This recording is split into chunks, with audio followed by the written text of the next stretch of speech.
Na waimbaji twende,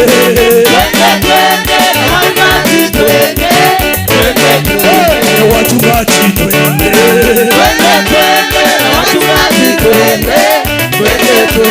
na wachungaji twende,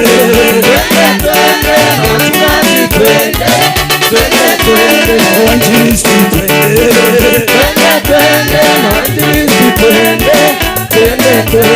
wainjilisti twende,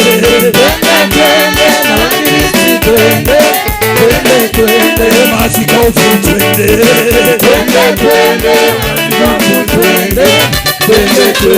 tumegojewa twende,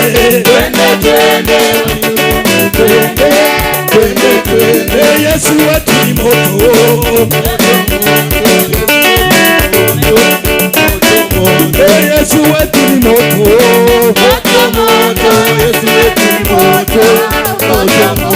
Yesu wetu ni moto, Yesu wetu ni moto, anachoma moto, Yesu wetu ni moto, Yesu wetu ni fire, Yesu wetu ni fire, Yesu wetu ni fire, Yesu wetu ni fire, anachoma ni fire, Yesu wetu ni fire,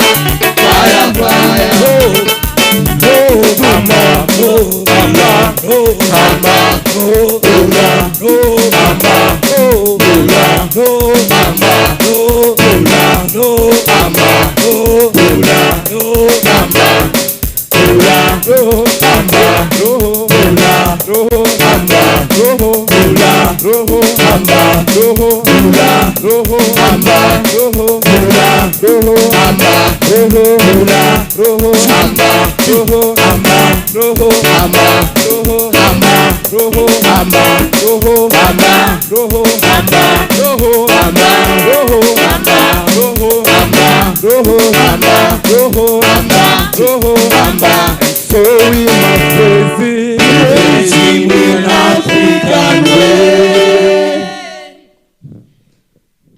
Hallelujah. Amen. Hawa wanaitwa Hallelujah. Sipigie Hallelujah makofi. Sipigie Hallelujah. Amen. Acha tupige kigosho moja. Tusifu Mungu. Si Wakikuyu wako ndani? Yes. Yes. Adoa nyumba. Twekuo. Mwekuo. Eni. Sawa sawa. Aya.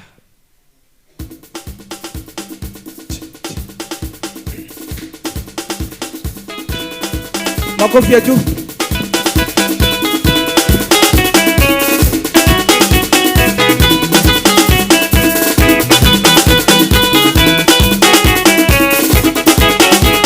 Aire tu magatiga, mauto manene magatiga mone,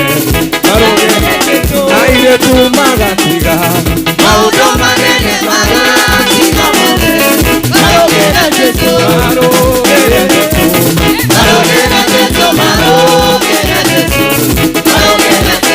marogera Jesu, marogera Jesu, marogera Jesu, marogera Jesu, marogera Jesu, marogera Jesu,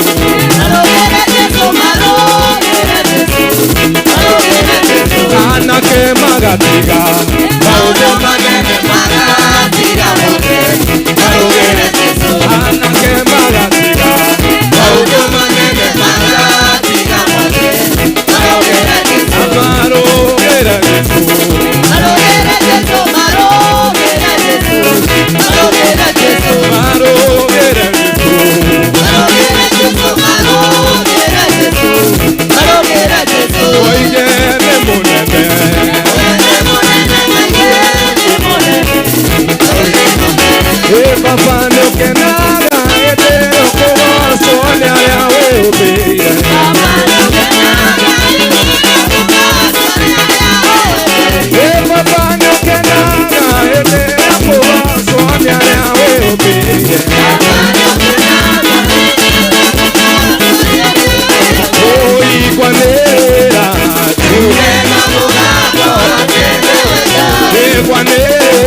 Ambia mwenzako na bado tuko hapa mpaka che. Ambia mwenzako hivyo. Tuiko huko kinya asubuhi.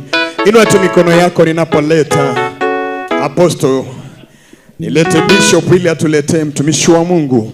Na naamini Bwana anaenda kutenda mambo mazuri. Haleluya. Inua tu mikono yako juu hivi. Nataka tumshangilie Mungu wakati ambapo bishop anatuletea mtumishi wa Mungu. Anajua Bwana anaenda kutenda mambo mazuri. Haya, mpe Yesu sadaka nzuri ya makofi kwa jina la Yesu Kristo.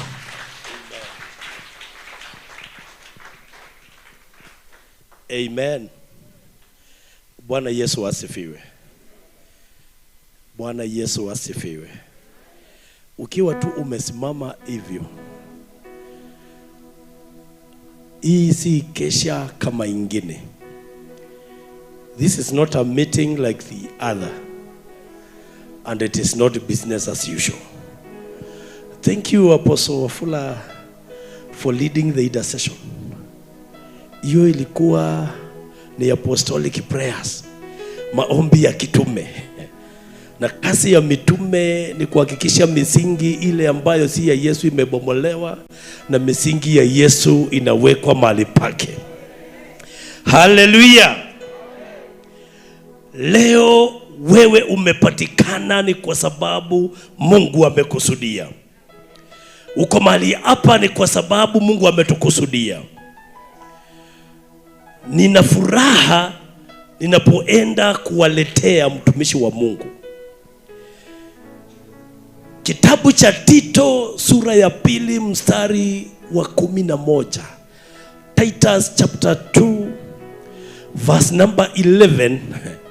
Biblia inasema neema ya Mungu iokoayo wanadamu wote imefunuliwa. Shangilia Bwana Yesu kwa makofi. Kwa neema yake inayookoa wanadamu wote. Praise the Lord. Yohana 1 mstari wa 14, Biblia inasema Yesu akaja akiwa amejawa na neema na kweli. Neema hiyo iokoayo wanadamu wote. Yohana sura ya kwanza mstari wa 6 na ni wa 7. Wakati wa utimilifu ulipowadia, tukapokea neema juu ya neema. Biblia inasema sheria ikaja na mikono ya Musa, lakini neema ikaja na Yesu. Unaposikia neema, grace means Jesus. And grace is the power of salvation. I'm being directed to say something before I bring my brother and my friend and the servant of the Lord Apostle. Listen to this, church. That grace of God iokoayo wanadamu wote imefunuliwa nchini Kenya. Bwana Yesu asifiwe. Waefeso 2 mstari wa 8 na wa 9 na wa 10. Biblia inasema tumeokolewa kwa neema na si kazi yetu. Wokovu si mshahara ya matendo mema. Salvation is not a reward for good deeds. I want to declare this morning, or it is still tonight, that salvation is not a reward of doing good. Salvation is by grace through faith in Jesus and Jesus alone. He desires everyone to come to salvation. And this grace is so powerful. Hii neema ni ya nguvu kabisa. Neema ilikutana na mtu anaitwa Sauli. Sauli ambaye alikuwa anatesa kanisa. Saul, who was persecuting the church, he met grace on his way to Damascus. Na walipokutana, Sauli alipokutana na neema, Yesu mwenyewe akawekwa chini mpaka akauliza swali, who are you Mr. Grace? Who are you Lord? Bwana Yesu akamwambia, wewe ni chombo, mimi ni Yesu, mimi ni neema. Na sasa kuanzia sasa hautatesa kanisa, utatesekea kanisa. Shangilia Bwana Yesu kwa makofi. Hautatesa kanisa, lakini utatumikia nini? Kanisa. Utatesekea hiyo kanisa. You won't continue persecuting the church, but you serve. You will go out on behalf of the church, on behalf of me. And this morning, we have our soul in Kenya, ambaye Mungu kwa neema yake walikutana.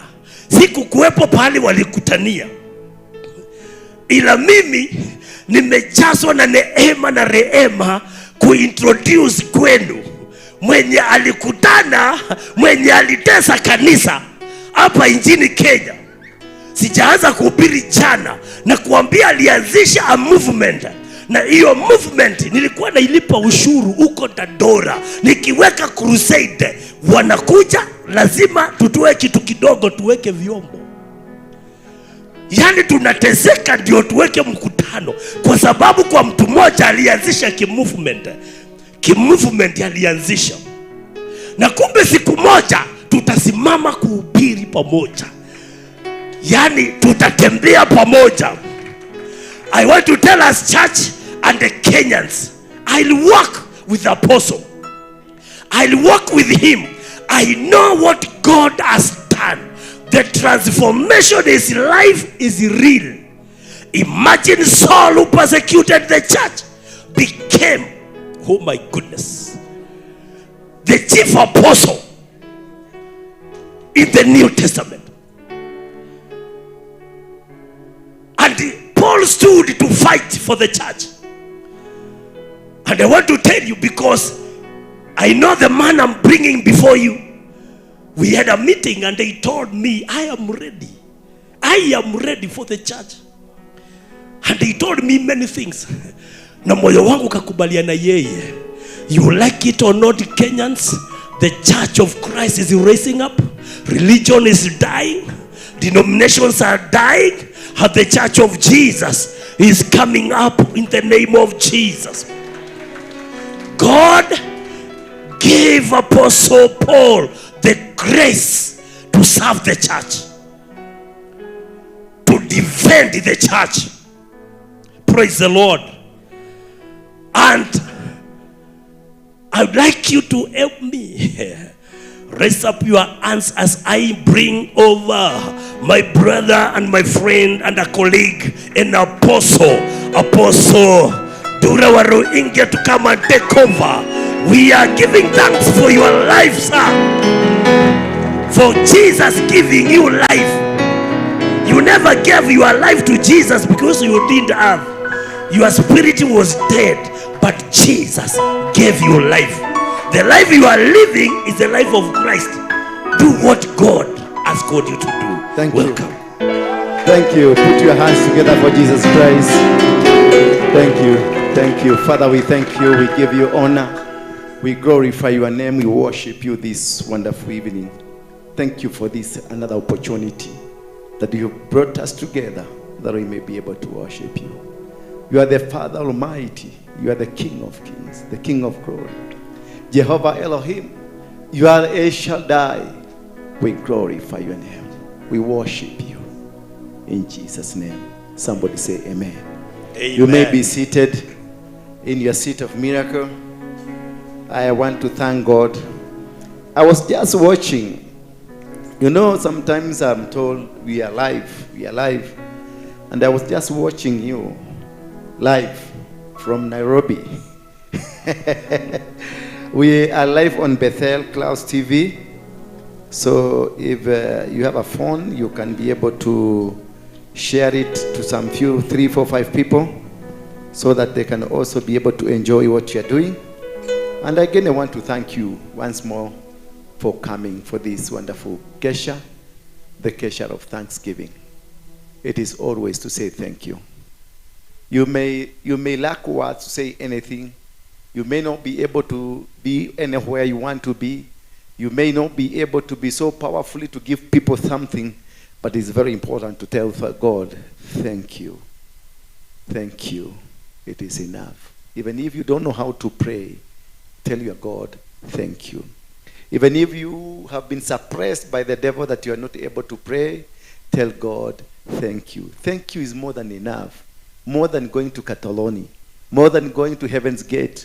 More than going to a prayer, unaitaka marathon prayer. Ile unaomba kutoka asubuhi mpaka jioni. Thank you is enough. Bwana Yesu asifiwe sana. Even if now we were to say we wind up this meeting and because we have already said thank you, you can go home peacefully knowing that we have achieved because you have said thank you. Thank you, Lord. It is very most important thing. Now, we came here just to say thank you. We have had 2 meetings, two crusades, one in Kibera, one in Githurai. There were 2 different crusades. Why did I say 2 different crusades? The one in Kibera was a different one from the one in Githurai.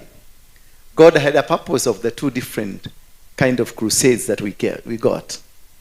The one in Githurai was characterized by rains. And the one in Kibera was characterized by so many people who turned up and so many people who got saved. Bwana Yesu asifiwe sana. And then when I was praying, I was asking God, why these 2 different things? And he told me, I was testing you. I want to give you a baton, but I was testing to see whether are you ready for the baton. Then he told me, I also want to give you the key. And I was testing to see whether are you ready for the key. Will you be scared by the Kibera people? Because he took us to Kibera. You know Kibera, it's only Raila who does meetings. Did you know that? It is only Raila. The ground that we went, the last meeting that was done, a religious meeting, was 13 years ago. And it was a Muzungu who came, and he went without his equipment. All of them, they were taken away. And the jukwaa was just split like papers. And they took it away. He went naked from Kibera grounds. But we went there, we conquered, we saw, we conquered, and we won. Jesus was proclaimed. Bwana Yesu asifiwe sana. We went to Githurai. Then the devil that hides in the clouds of rain, he came with the rain. But we were able to command him and tell him, we want to preach. Keep off. And he kept off. Hallelujah. And that's what God wanted to see. Are you ready? Ask your neighbor, are you ready for the Great Commissioning? What is the Great Commissioning? Go ye and preach the gospel to the world. The door has been opened to every one of you to go out there and preach the gospel of God and turn thousands and millions back to Jesus Christ. Hallelujah. Bwana Yesu asifiwe sana. But I also want to, before I start the preaching, I will only take 20 minutes. I don't preach. Sijazoea kuhubiri kama hawa.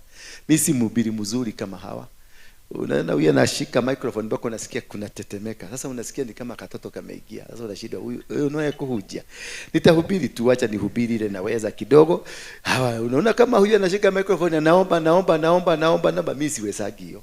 Sisi alisiwezagi kuomba zaidi ya 30 minutes. Ninaomba nakuta najirudia.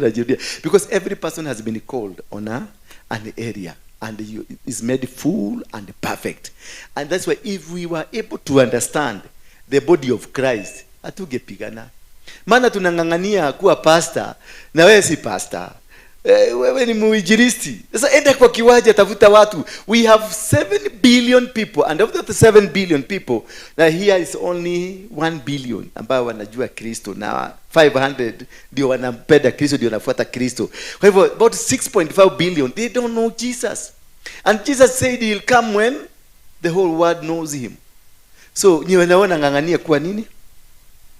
Pastor. When we have 7 billion people who need Jesus, yet you are fighting, you're killing your brother because you want to that position, or you want that fame to be known, to be understood that you are the best preacher, and you cannot allow anybody to preach the word of God because you are the one, because you are there before.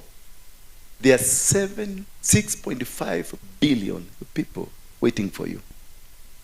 The Chinese have not turned to Christ.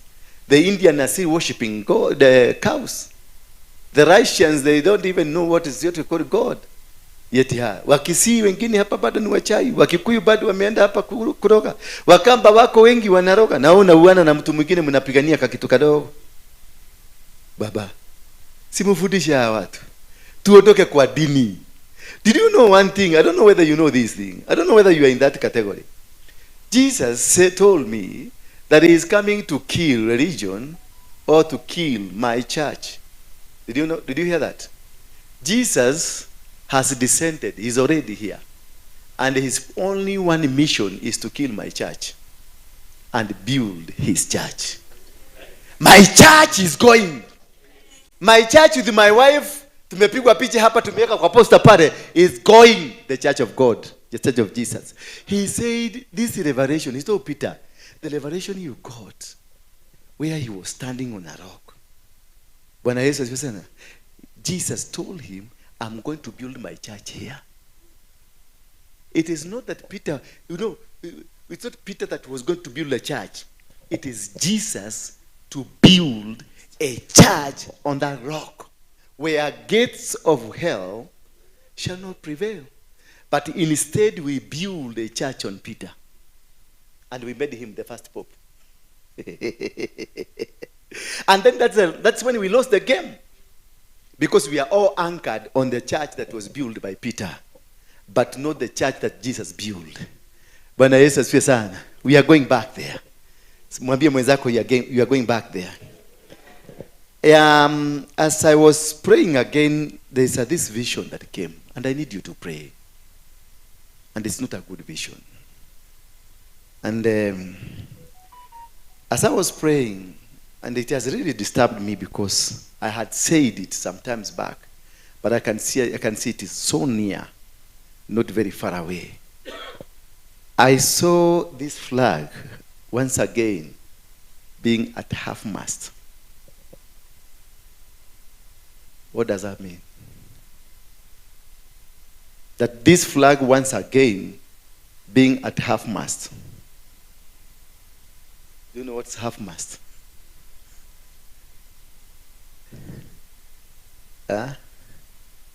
Meaning a present or a past. The angel of death is hovering on them. The present or the past. The angel of death is hanging on them. But there is a window of us to pray to stop it. That is why it has been revealed to us that house, there is, could be the past, could be the present, could be whatever it is. We need to pray as a church. We need to pray as a nation. Worst is still yet to come after the floods. So pray for the church, pray for the government of Kenya, pray for the leadership of the country. We are able to change. Sema, we are able to change. Last but one Sunday, is it last Sunday or the first one? We prayed for the rain. We stopped the rains. We are here, we stood here, and we lifted our hands and we told the rains. We spoke to the rains again, and we told the rain, hamutanyesha Kenya tena. Haijanyesha, this is the second week? Almost the second week, and we stopped it. We are capable of stopping. We have the power because tongue was given to us. Jeremiah was told by God from today, because he touched his tongue and told him, from today, where I will send you to go and say it, you will say it, because I have put my words. So you got the words of God in your mouth. So wherever you will go, just speak it and say it, because God has put the power of his word on you. You can be able to cancel. You can be able to say it. Today we are here because of Thanksgiving, because of the two events, and so that we may be preparing for the next event that we are going to Jacaranda. And we are going to plan, all of us, so that we can go to Jacaranda. And I know Jacaranda will be amazing. Will be really amazing and amazing. Now, what is Thanksgiving? Bwana asifiwe sana. What is Thanksgiving? Ask your neighbor, what is Thanksgiving? Is giving glory to God for his mighty deeds. Thanksgiving is giving glory to God for his what? Mighty deeds. Ni kuambia Mungu asante kwa sababu ya matendo mazuri ambayo ametenda kwetu. Na hiyo ndio nataka tuangazie siku hii. Sitaenda dakika mingi, just only 30 minutes are enough for me, so that we can have other ministers to continue ministering. Thanksgiving is an act of acknowledging an act of favor from God. Just acknowledging that favor that God gave you. It is very important for us to understand when God has done, whether he has done it or he has not done it, that is an act that he has done to you. We are all supposed to say thank you. In the good times and even in not good times. Because all things work together. All things, they work together. For what? For good. Because of those who love the Lord. Therefore, we who love the Lord, everything that will happen around us, we need to go back and tell God, thank you. We need to go back and tell God, asante sana kwa kutusaidia, kutubariki na kutuwezesha. Mbali mpaka hapo tumefika ni upendo wa Mungu. Where we are not here by fluking. We are not here because we didn't plan. We are not here because we planned. We are not here because we are educated. We are not here because we are powerful. We are not here because we are special. We are here because God had a reason for us. God has a good plan. He had a reason for us to be here. He purposed you this night you'll be here. He purposed you this night you're coming to receive his blessing because of going back to him. I was studying about this man called David. And David was loved by God. Not because he was a good man. David was a bad man. If we were in this country, bwana tungekuwa tushaua huyu jamaa. Remember when he was going to wadi this msichana ya mfalme. Akaenda huko akaambiwa, sasa unataka kuchukua mtoto wetu? Akaambiwa basi wewe fanya hivi, nenda utuletee hizi vitu 100 za nani? Za wanaume. Because they wanted just to discourage him. Not that they wanted those things, but they wanted to discourage him because they could not imagine kamutu kama haka kataoa mtoto ya mfalme namna gani. So to go akamwambia, go get the foreskin of 100 people for kutoka ya wanaume. And David, you know David, what did he do? Alienda akamwambia, ni hizo mnataka gapi? 100. Alienda akaleta 100 gapi? 2 akaekelea hapo. Akaambia kuna ingine mnataka? Just imagine kama ni Kenya saa hii upeleke mahali, hata upatikane na kamoja. Ni ritualist. Bwana Yesu asifiwe sana. Lakini huyu Mungu aliendelea kusema, this is a man after my heart. Why? This is a man that used to go back to God and say thank you for everything that he did. And that is what pleased God. Not the acts that he was doing. Yes, it was not good because he received the punishment. Lakini every time he had an encounter, whether negative encounter, whether good encounter, he will always go to God and tell God, thank you.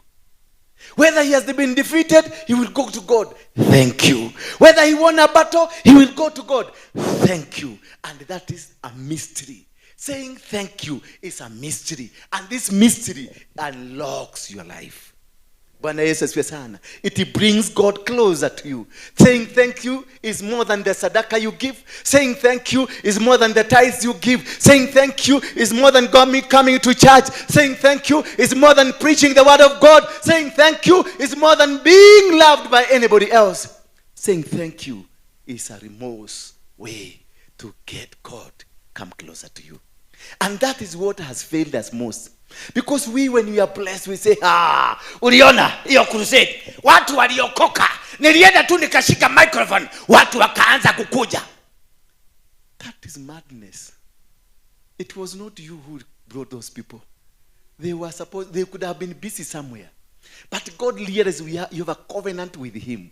So he brought people, and he had promised you, I will take you to Kibera and people will come. And you will preach the people of Kibera, and people of Kibera will get saved. Because of who? Not because of you, but because I would have empowered you. I would have given you favor. I would have given you power. I will give you a word to speak to them. And one word will always be enabled for you, for these people to come to me. So you are not doing your work. You are not doing your efforts. You are not accomplishing your mission, but doing the will of God. And being the will of God, everything works together. They work for good. They work for a purpose. They work for a purpose, a role that God has given you. When you connect yourself after he has done it, and you have done it, then you come somewhere in the middle, you meet with God. You tell God, thank you. It was not my effort. It was not my education. It was not my power. It was not within my knowledge. But within your knowledge, I was able to be revealed to the power that you have given to me. That this power I spoke it to the people, and these people were set free. Thank you, God, for using me, because they were better people to be used. They were more enlightened people. They were more special people. They were more greater people than me. But you just chose me, a vessel that is broken, a vessel that is hopeless, a vessel that didn't have any good name. Like Sasadura Waruike. Look at the name. Just the name alone scares you. You mentioned Derawarike, somebody starts now shivering. Because you don't know what will happen next. When you told people to come to this church and there's been Derawarike, some of them didn't come. They said, unatupeleka wapi sasa? But remember, but God just chose me. And he told me, now go preach the word of God. When I started preaching, I asked God, where are you sending me to? Remember, these are the people who are praying for me to die. Then God says, yes. Did you die? These are the people who wanted to crucify me. Yes. Did they crucify you? These are the people who hated me. Yes. Are you still alive? And I was left by this wonderful love that God had for me. That despite that people wanted me to die, despite that the police wanted to kill me, that despite I've been taken to prison 52 times, I've been shot at 12 times, poisoned 9 times, still God did not allow them to kill me.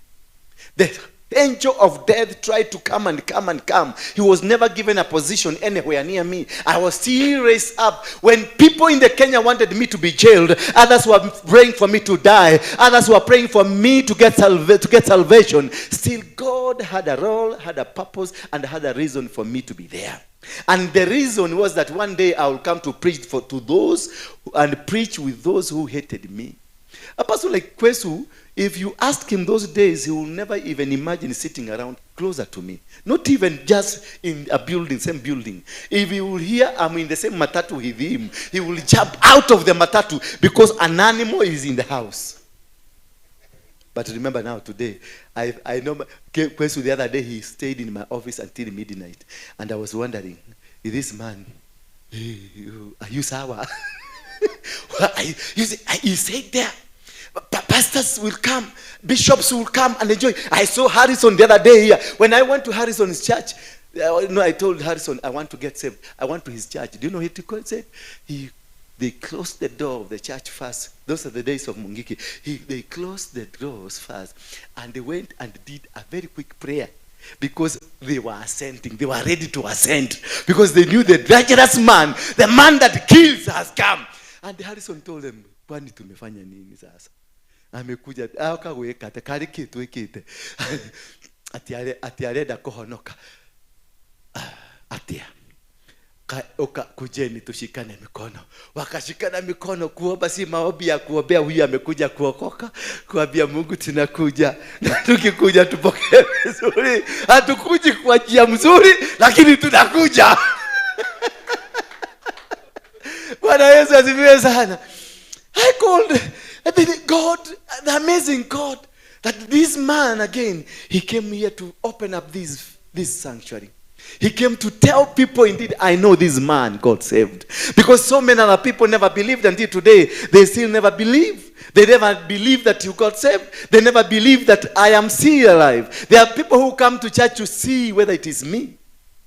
Because many others think I should have died long time ago. But there is one thing that you need to understand. There is always a purpose that God has put in you. There is always a reason God has put in you. There is always why God has preserved you. You are not going to die until the reason of God is satisfied. Until the reason of God is fulfilled. Until the will of God is witnessed through you to people.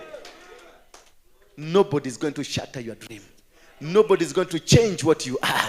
Nobody is going to turn around everything and anything that God said you are going to become. God said that you are going to become. God said that you are going to succeed. God is said you are going to win, to conquer. You only need to live closer to God. Walk the way God wants you to walk. Live the way God wants you to live. Don't hear those people who are saying anything. Don't see those people who are looking at you. Just shut your eyes, close your ears, and do everything the way God wants you to do. The rest is nonsense. Don't care what they say about you. Don't care what they see about you. Don't care about what they hear about you. Just walk righteously, walk according to the plan of God, and everything will happen. Because all things work together for good, not for bad, for good. Wape.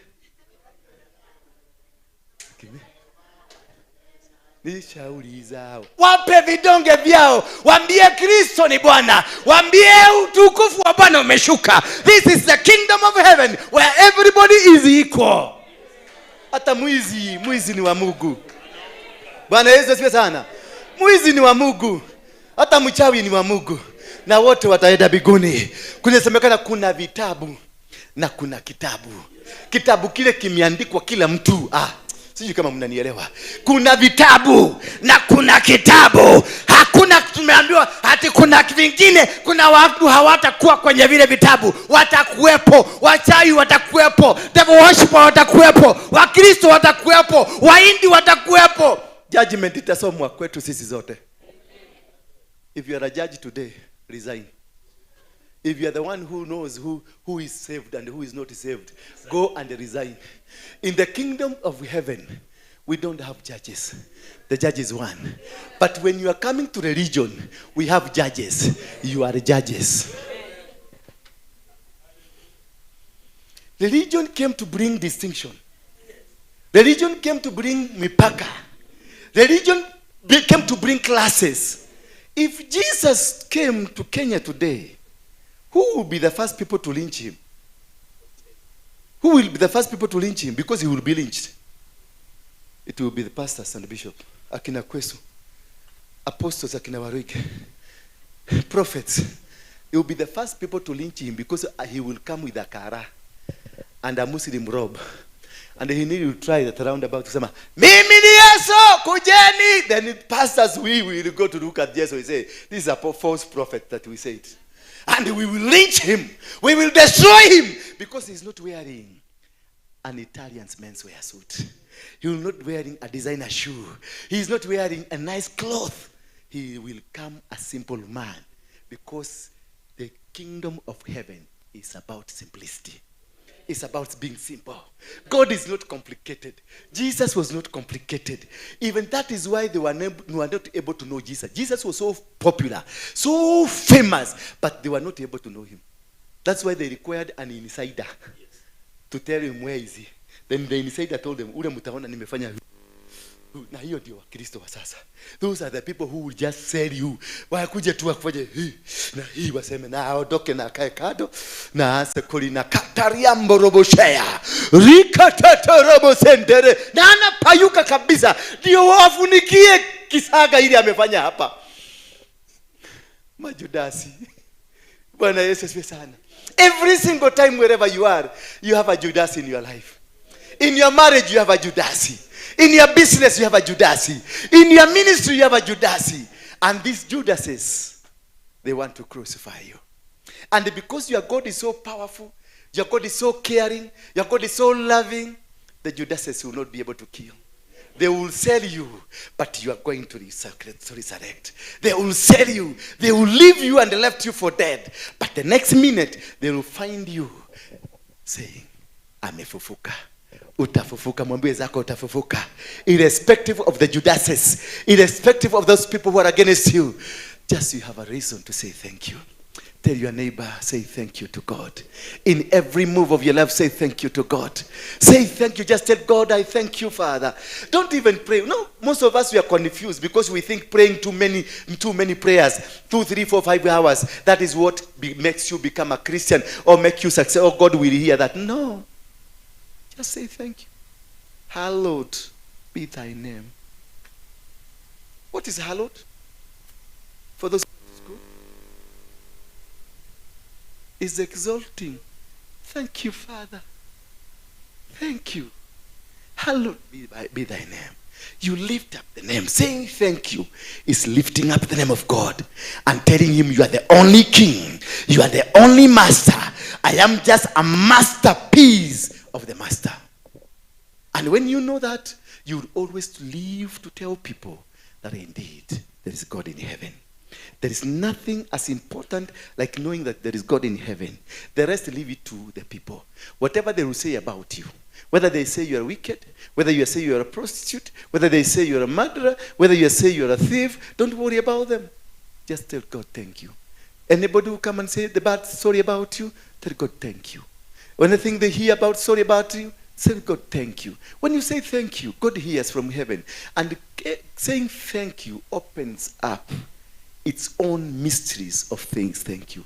Saying thank you to God, going thanksgiving to God, there are mysteries associated with saying thank you.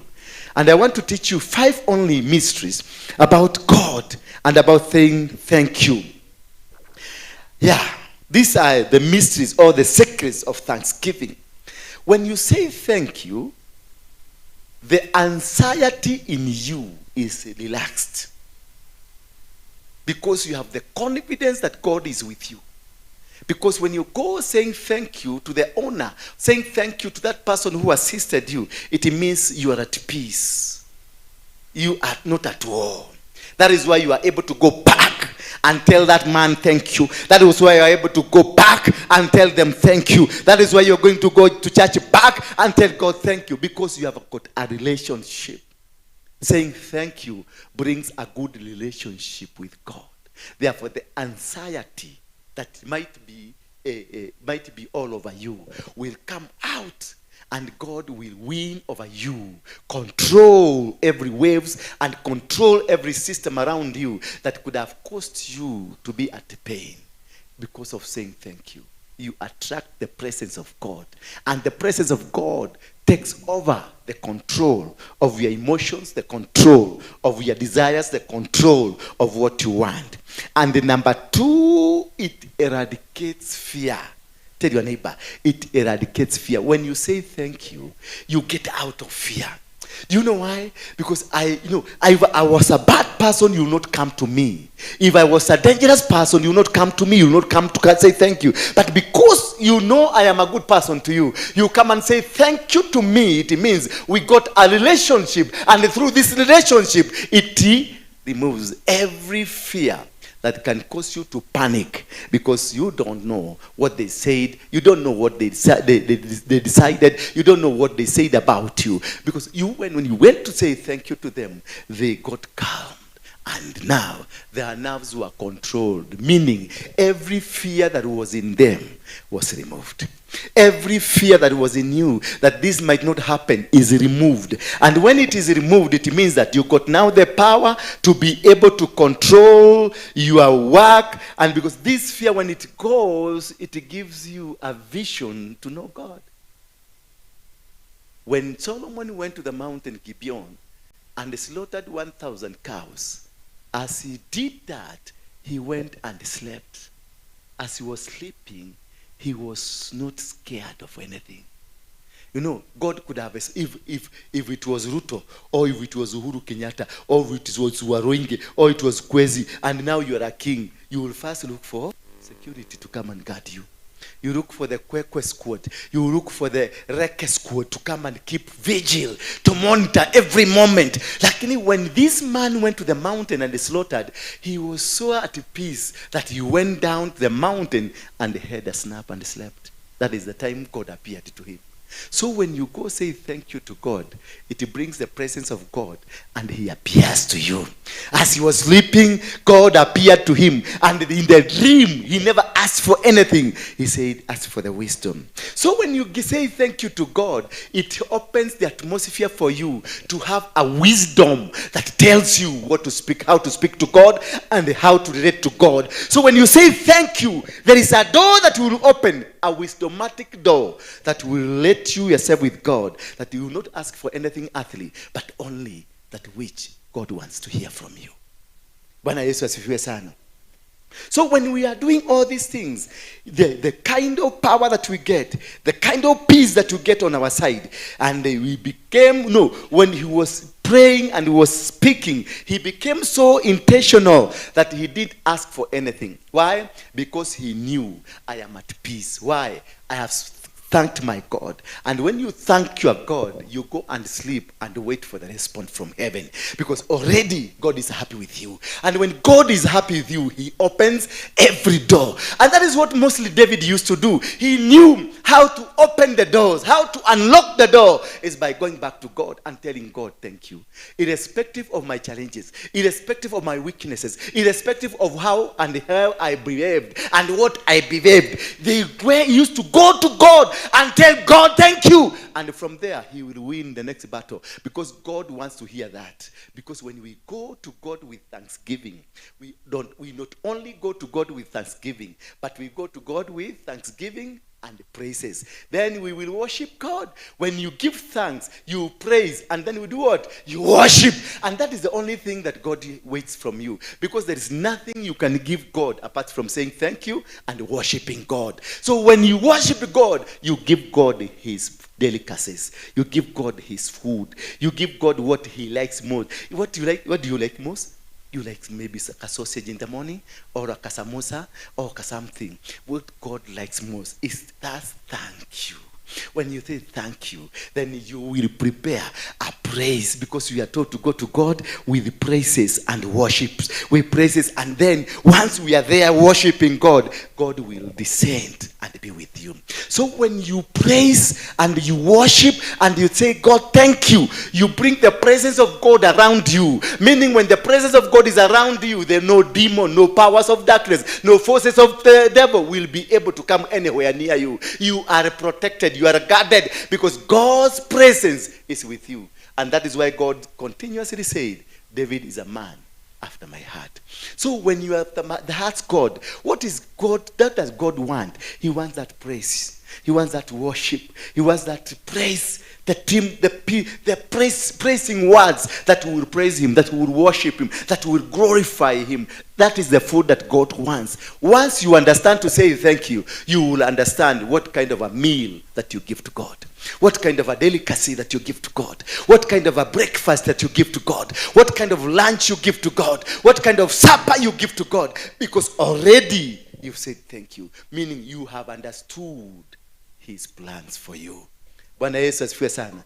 I don't know whether I'm telling you something that is helping you, but I know whether you like it or not, from today you are going to be blessed. Naaman, after being healed, he returned to say thank you. Even though the prophet was not there to receive it, he refused, but he went to show his gratitude that indeed this that has happened, it is God. It is not you, the prophet. But he went, though the prophet said no. He said, no, don't give thanks. But if I were me, if it was me, I would receive it with 2 hands. But those prophets of those days, they knew it was not me, it was God. Even that prophet went to God and told God, thank you for healing Naaman. And God and Naaman came to say thank you, and say, because of what God has done in my life. Meaning that there is a perfection Once you say thank you, there is perfection that comes with whatever God says about your life. With whatever that God employs around you, there is a perfection by saying thank you. You are perfected.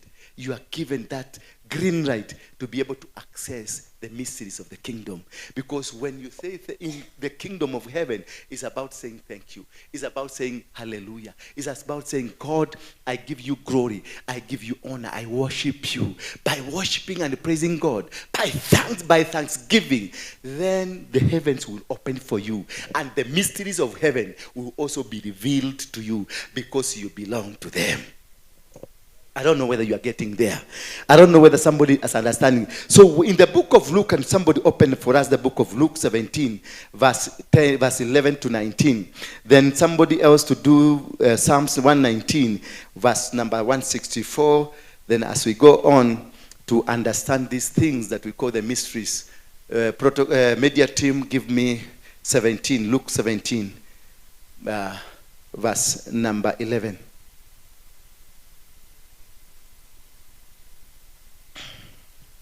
Somebody there? Walienda wapi hawa watu? Kwesu usinifungulie hiyo kitabu. Najua sijajua hiyo kufungua hizi vitabu vizuri kama nyinyi. Najua naonanga tu mnaguza tu inafukuka. Najua huko kwetu hatukukuwa na kitabu. Sisi tulikuwa tunaangalia mlima wa Kirinyaga tunasabia na Mungu wetu huko. Anakaka kwa sino. Anakujwa na baridi. Okay. Now it happened as he went to Jerusalem that he passed through the midst of Samaria and Galilee. Galilaya. Niyo Galilaya ama ni Galili? Kana ya Galili. Tuendelee baba, nani yako kwa screen? Let me read from here. Seems somebody's slow a bit. On the way to Jerusalem, he was passing along between Samaria and Galilee. And as he entered a village, he was met by 10 lepers who stood at distance and lifted up their voices, saying, Jesus, Master, have mercy on us. When he saw them, he said to them, Go and show yourself to the priest. And as they went, they were cleansed. Then one of them, when he saw that he was healed, he turned back and praising God with a loud voice. And he fell on the face of Jesus' feet, giving him thanks. Now he was a Samaritan. 17. Then Jesus answered, Were not 10 cleansed? Where are the 9? Was no one found to return to God except this foreigner? And he said to him, Rise and go your way. Your faith has made you well. You know, these others, it looks like they were not completely healed. And when this other man came back, because he found himself is cleansed, he came and Jesus asked, Where are the others? Were you not 10? Were you not 10? Where is the others? They didn't find time to come. They didn't have a reason to come. Then Jesus told this man, Go. Your faith has made you well, has healed you. So when you go to thank, you are healed. When you go say thank you to God, there is an aspect of healing that will come to you, and your life will change. Your business will change. Your marriage will change. Whatever that you do in life will be healed, and you will receive a new power that is associated with the healing of the word of God. When then Psalms 119,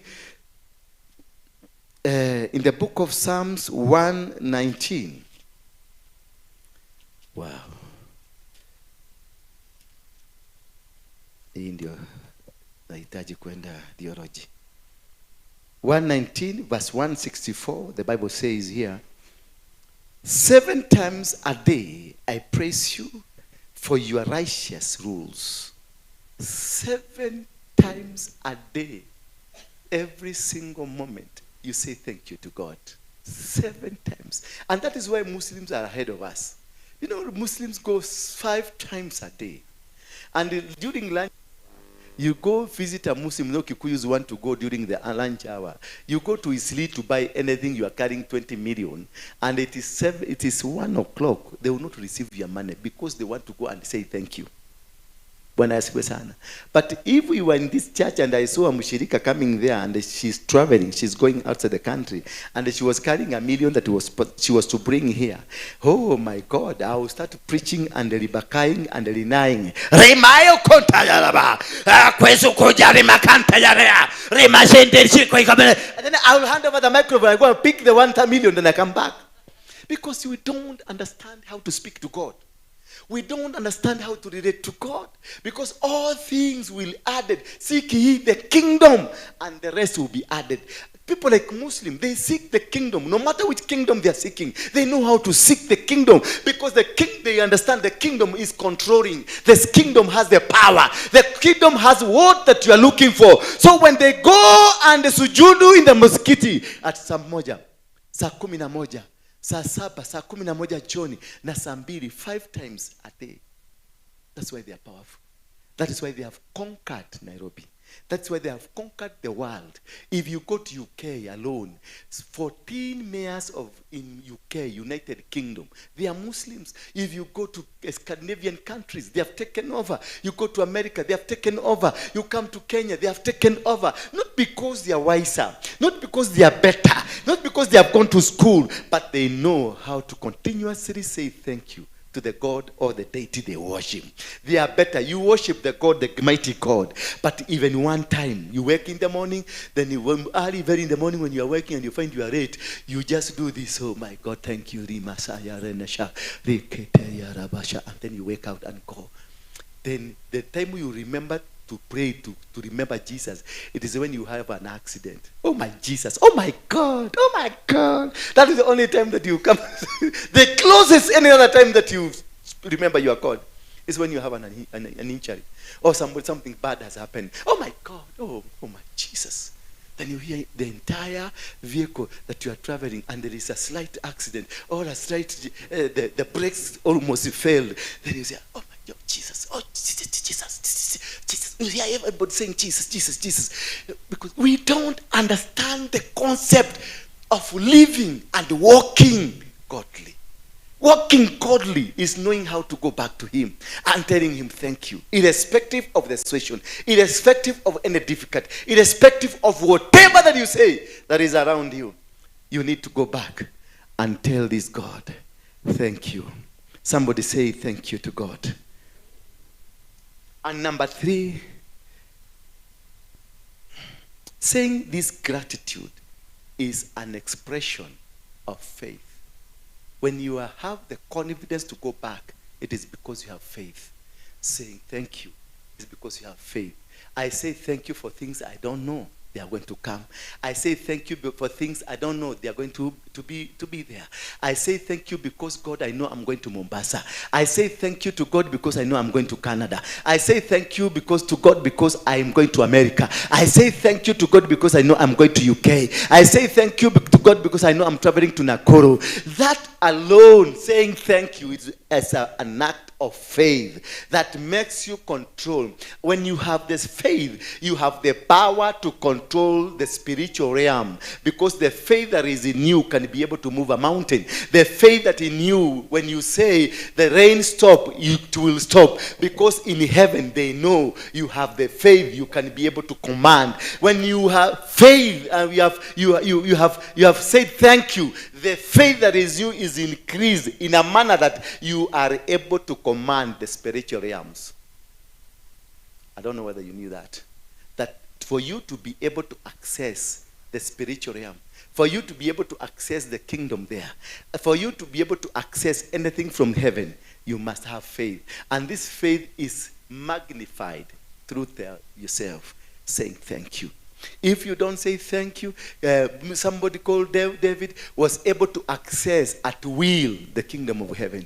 He was able to defeat all the enemies. Moses was able to do so. And when Jesus was told about Lazarus is dead, he went back. He went to the tomb where they had laid him. And when he reached there, he asked them, "Where have you put him?" When he went there, he thanked God. He said, "Thank you, God. I know and I know that God, you hear. I am not here to challenge your faith. I am not here to challenge you. But for the sake of these people, God, I want to God thank you. Just that word thank you was able to resurrect Lazarus. So your faith, your business, your marriage, your ministry, whatever that you do is lifted up, is resurrected because of your thank you. Your only thank you will give a power to resurrect, a power to bring anew, a power to renew, a covenant between you and God. Saying thank you brings joy. The book of Jeremiah 12 verse number 17. Jeremiah 12 verse number 17. Yes, 12 verse number 17. I wish this ungeenda huko tusaidie hiyo kazi. 12 verse number 17 says,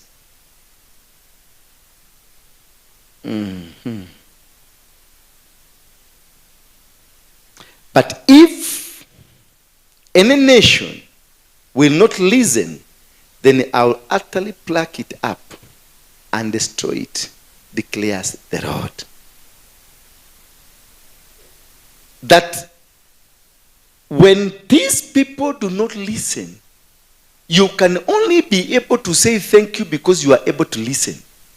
You can only be able to say thank you because you are able to relate yourself with God. And the listening is a power donated to you to be able to understand, to hear, and to learn the word of God. And that's what will provoke you to go say thank you. And the joy will come to you. Without that, the joy cannot be able to come to you. You cannot be able to access the power of God. You cannot be able to access the will of God. You cannot be able to access what God wants you to do. The Bible says that let us give thanks with joy. When you give thanks to God, an aspect of joy comes with you and you are able to win everything. And thanksgiving gives access to God. Thanksgiving gives access to God. So what we are saying here, that when you're giving thanksgiving in Psalms 100 verse 4, Psalms 100 verse 4, today leo nimekuwa mwalimu kabisa badala ya kuwa mhubiri, na nyinyi mlikuja hapa kuhubiriwa. Verse 4, enter his gates with thanksgiving and his courts with praises. Give thanks to him, bless his name. Give thanks to him, bless. Thanksgiving is a tool that opens the gates of heaven. Whatever that you do, wherever you go, if you just learn to say thank you, the next door will be opened. The heavens door will be opened. Anything that was locked behind you, anything that was locked in front of you will just unlock. Not because that you are so special, but because you have a connection. Thanksgiving brings that connection that chases or creates the godliness that will work, that will make. Remember somebody called Solomon accessed God through thanksgiving. When he gave the thanks of 1,000 cows that they slaughtered, he accessed God. God appeared to him. When you give a sacrifice of thanksgiving, you attract the presence of God. And the presence of God, when it comes with a promise. A presence of God will never come to you and then not fail to promise you. When Abraham was in the Mount Moriah to slaughter his own son, God told him, look behind you. There is a goat for you to slaughter. And as he did that, then God appeared to him and he swore to him. He swore to Abraham and told Abraham, I swear that your generation will be protected forever. You shall increase like the sand of the sea. You shall increase by the stars of the heaven. So you are never going to lose any battle. Nobody is going to suppress you or bring you down, because I am with you. You've become part of me and I become part of you. When you give thanks to God, you become part of God and God becomes part of of you, and you are able to excel and do the will of God in whatever aspect, because now God has trusted you. You bring in thanksgiving, brings the attraction of trust of God, because God has seen you are not selfish. God has seen you are not somebody who is gluttonous. You are not somebody who is self-centered, because everything he does to you, you go back to him. You tell him, thank you, God, for whatever. In the smallness or in the bigness, nothing that God will run away from. He will always bless you because of you going back to him. When you learn to go back to God and tell God thank you, God increases you. God lifts you to another level. God creates a new space for you, because he has seen the little space he had given you. You said thank you, so he will increase another space. You go there back, you say thank you, he increases another space. That is why there are so many people, or other people, they are increasing day and night, and you keep wondering what is happening with these people. Who is guiding these people? How are they able to succeed? How are they able to make it? How are they able to move to the next level? It is because they know the secret and the mysteries of saying thank you. Just learn to say thank you to God. Once you say thank you to God in that small thing, God will increase another one. Once you say God to another thing, then he will put you to another level. Another say thank you, then he puts you to another level. Your ascending power will be increased. Your ascending capacity will be higher. And everybody, because they don't know how to say thank you, you'll be leaving them behind as you ascend to the position of control. Once you're in the position of control, that magnitude of God's will upon your life is given upon you, and you are able to control anything, because you have understood the mysteries of the spiritual understanding that thank you is a key that opens who you are. Thank you is a way to show that you are remorseful, you are humbled, you are a child of God, and nothing can happen to you without the will of God. So that is why you have learned the art of going back to God and telling God, I have come here to say thank you, because what I did yesterday, it was beyond me. I could not have done it without you. I could not have been able to achieve it without you. That is why I have come back to say thank you. Meaning you are opening another level of a blessing, because you have been able to appreciate what God has done to you. You have been able to appreciate the little God has given you. You appreciate for it, then God will give you to another level. I look back at the history of how we are here. We started from Jericho Social. That is where we hired a hall. Every Saturday we would hire a hall. 5 people, all of us. Then after that, after some few Saturdays, we were given City Stadium, 7 people. City Stadium, a small hall there. Then we grew to about 20 people. Then the Corona came and dispersed everybody. Then we were locked. But we never closed that door of City Stadium. We continuously continue to praise God. We continuously continue to thank God. Where the police will come and they will find 3 of us worshiping, and because we had put so big speakers, people will think there are about 20 people, 100 people inside the jail. The police will come and say, "Aya, ni watu wawili," and we are told to keep distance. We are already at our distance. Someone was that side and the other one side, and we continue to praise God. We praise God entire season of the lockdown. We were in that hall praising and praising and praising.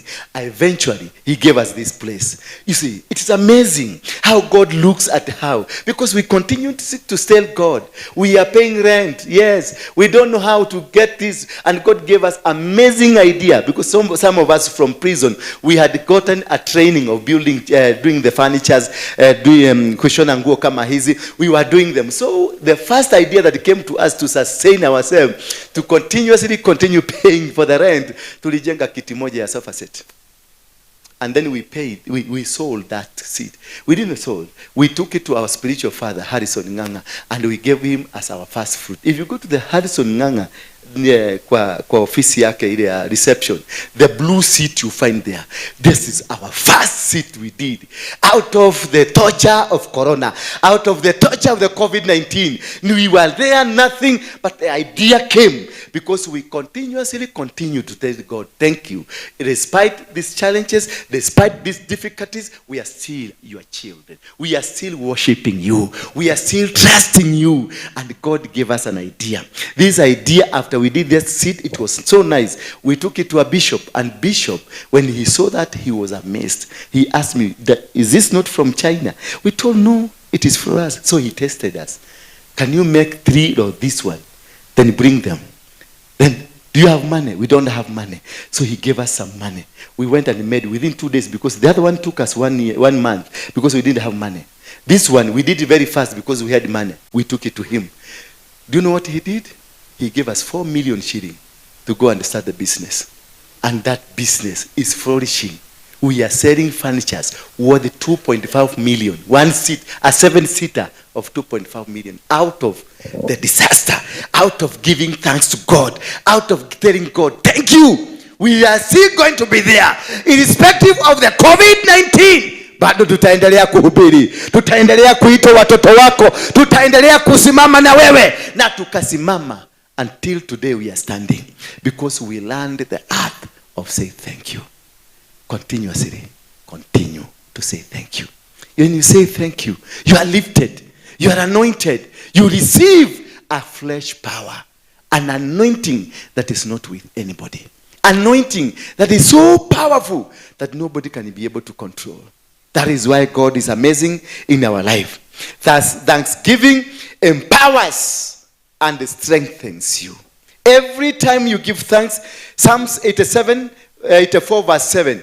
Every time you continue assessing the authority through thanksgiving, God gives you strength after one strength after another strength. He lifts you from one level to another level. He takes you from one angle to another angle because of that care, because of that powerful ideology of thanksgiving. They grow from strength to strength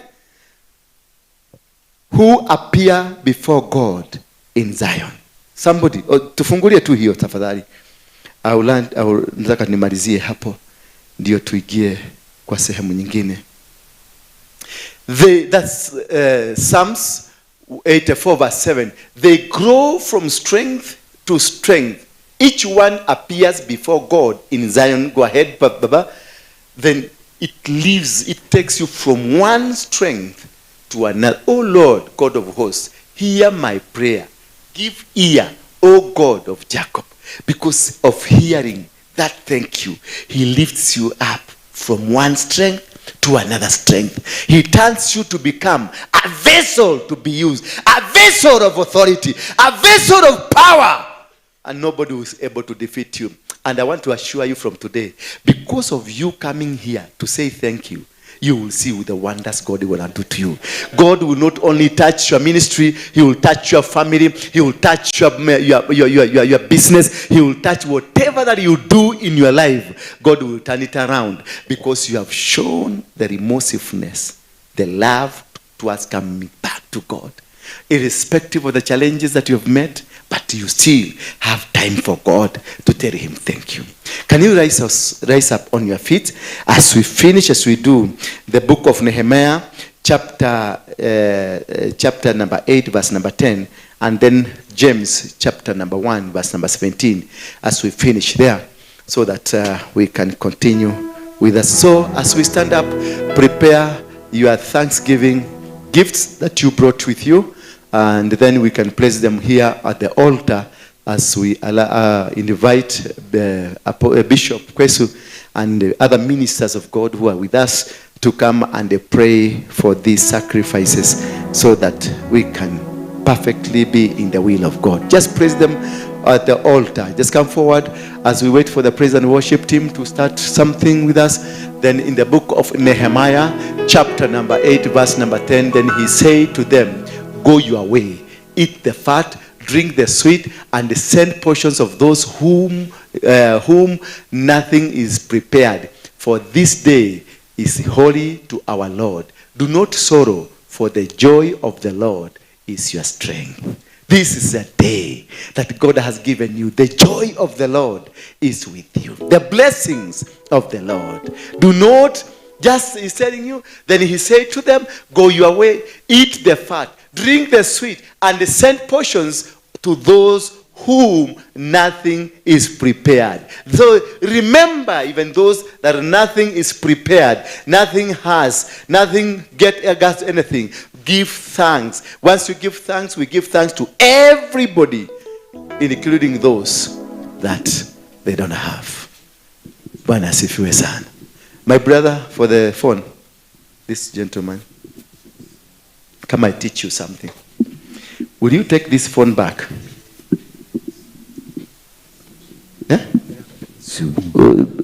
Utachukua simu yako baadaye? Utachukua baadaye? Haitaruhusiwa kuchukua simu yako. Simama hapo nikufundishe. Anything that you give at the altar cannot go back to you, not unless uikomboe. So I know you've done your sacrifice through M-Pesa. You don't bring your phone here, because now once it is here, you cannot take it. You have surrendered it. Did you know that? For those who praises the phones on the altar and then you come pick them, it's like you gave a sacrifice and then you have gone back to pick it. It is not a blessing, because here, when it is here, it is not yours. You are not supposed to touch it. You have forfeited it. So once you give the money, it is not me to know that you have given money. No. It's your communication with God. You are giving thanks to God, not to me. So do yourself transfer the money, because there are people who in America who have sent money now. There are people in London, they have sent their money here. They didn't place their phones here. You getting me? This phone now does not belong to you. It belongs to us. Not unless now you come, you give another sacrifice to redeem it to you back. You've learned something today? Thank you. And it's for the lesson for everybody. Don't bring your phones here. Once you've sent the money, keep your phone. God has seen it. It is not for your pastor to know that you've sent. It is not for your prophet to know that you've sent. It is only God who is supposed to know, not anybody else. It is your secret between you and God. Now, Bishop, utaombea sadaka na uombea hawa watu.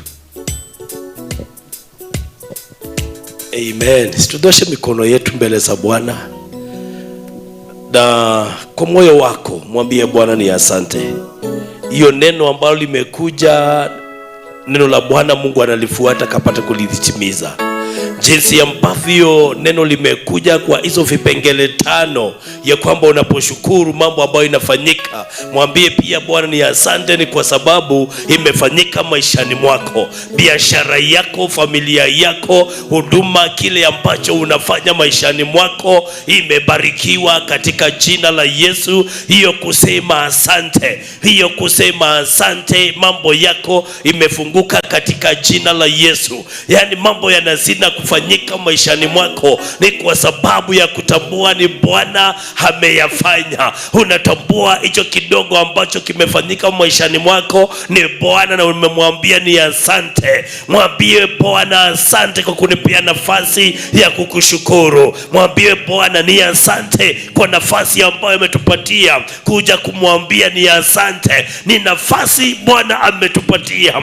Wewe kumbuka mambo ambayo Bwana amekufanyia. Kumbuka mahali ambapo Bwana amekutoa. Kumbuka mahali ambapo Bwana amekutendea. Tunapokumbuka yale mambo ambayo yamefanyika, mikutano ambayo tumekuwa nayo ya kile Bwana amefanya, na ametupia nafasi ya kuja mbele zake kumwambia ni asante. Tunapomwambia Bwana ni asante, milango inafunguka, tunaenenda hatua nyingine. Kwa hivyo tumwambie Bwana ni asante kwa hiyo hatua nyingine. Tunamwambia Bwana ni asante kwa mkutano wa Jakaranda. Tunamwambia Bwana ni asante kwa mkutano ambao utafanyika kule Dadora. Tunasema ni asante Bwana kwa mkutano utakaofanyika Huruma, mikutano utakaofanyika nchini Nairobi na hata mji wa Nairobi. Tunaenenda hatua nyingine. Baba, tunasema ni asante. Tunakushukuru Mungu Baba kwa kule ambako umetutoa, yale mambo ambayo umeyafanya, yale ambayo umeyafanya maishani mwetu, tunasema ni asante. We give you praise, we give you thanksgiving for all that you have done to us. Father, in the name of Jesus, we are thankful this morning. Tunasema ni asante kwa kutupatia neno lako, na Bwana wa majeshi kutuonyesha umuhimu wa kushukuru. Tumeona kwa neno lako wengi hata wakati wako Bwana Yesu walikuja, moja akaja kusema ni asante. Baba, tazama watumishi wako, tazama wanao mchana wa jioni ya leo na asubuhi ya leo, tuko mahali hapa, tumekuja kukuambia asante kwa mambo yote ambayo ulitusaidia kuyafanya. Na Baba, tumesema ni asante pamoja na baraka ambazo umetubariki nazo, fedha ambazo umetubariki nazo. Tumekuja Bwana wa majeshi kusema ni asante na mali ambayo umetubariki nayo. Baba, katika jina la Yesu naja mbele zako ni kuambia kwa niaba ya kanisa lako, kwa niaba ya mtumishi wako Apostle, shukurani zote ambazo tulizonazo tuko mbele zako kusema asante Bwana wa majeshi. Na Baba, tunapokushukuru, tunakushukuru kwa mikutano yote iliyo mbele yetu, tunakushukuru kwa familia zetu, tunakushukuru kwa biashara zetu, tunakushukuru kwa huduma. Asante kwa maono ya kila mmoja ambayo umempatia mahali hapa Bwana, ni kwa sababu tunaenda level ingine. Pokea shukurani, pokea Bwana wa majeshi, sifa zote ni kwa sababu ni zako. Ni wewe ulitenda, ni wewe utatenda, ni wewe utaendelea na kutenda, na sifa zote tunakurudishia. Na ni katika jina la Yesu Kristo tumeomba na kushukuru. Sema amen. Shangilia Bwana Yesu kwa makofi. Shangilia Bwana Yesu kwa makofi, ukimwambia Bwana tu ni asante. Tunapoenda kuchukua nafasi ya kumwalika mchungaji ili akapate kutuambia tunaelekea wapi. Asanteni sana. Amen. Umpe Yesu sadaka nzuri ya makofi kwa jina la Yesu Kristo. Si unaweza keti kwa kiti chako cha muujiza. Haleluya. Bwana Yesu asifiwe. Si mambo ni mzuri. Haleluya. Na kwa sababu muda wetu unaenda mzuri, ningeliomba hii. Si ni vizuri tujuane kwanza? Amen. Vizuri kutambua watumishi wa Mungu na kutambua wageni wetu, na naamini Bwana atatusaidia sana. Amen. Hata na nyinyi nanyi mjue pia mtume ako na watumishi kwa nyumba. Hallelujah. Thank God because Bwana anaenda kututenda mambo mazuri. Hallelujah. Si tu tafadhali, kwa sababu tunapotoka hapo tunataka tuingie kwa sifa, na ninajua ya kwamba Bishop atarudi. Tulikuwa leo ni teachings, simesikia mafundisho imekuwa mzuri. Sasa tunataka kusikia ile I declare, ile ya kuchemka yenye watu wanachemkaga mpaka wanasimama. Sasa hapo ndio tunaenda. Bwana Yesu asifiwe.